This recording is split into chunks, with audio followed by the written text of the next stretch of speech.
Narito yung ating mga marinated chicken.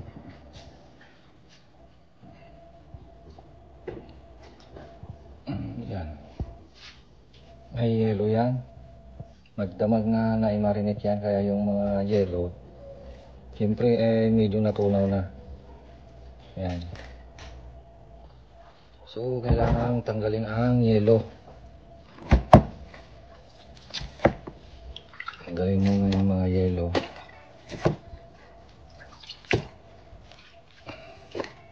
Maraming yelong nilalagay.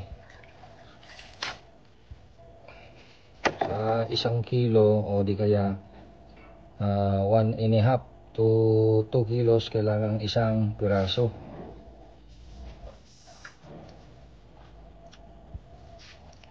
Bali ito tatanggalan muna ng tubig.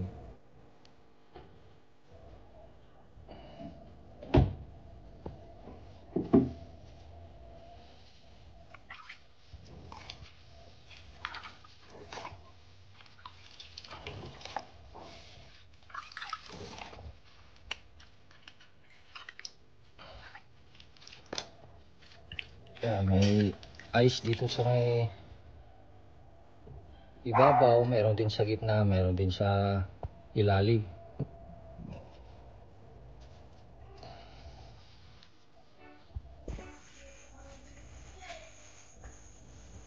Yan ang 4 na box natin.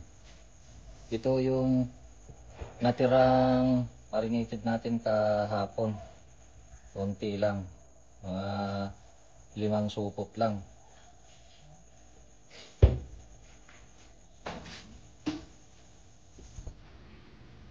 May isalin ko na yung mga marinated chicken sa palanggana at binilang ko na, nailagay na sa mga supot. Para madaling ilista, kailangan mailagay sa supot. Halimbawa ay 20 piraso sa isang supot. Pagka nakalagay na lahat sa supot ay ilagay na natin sa box ng mga vendors natin.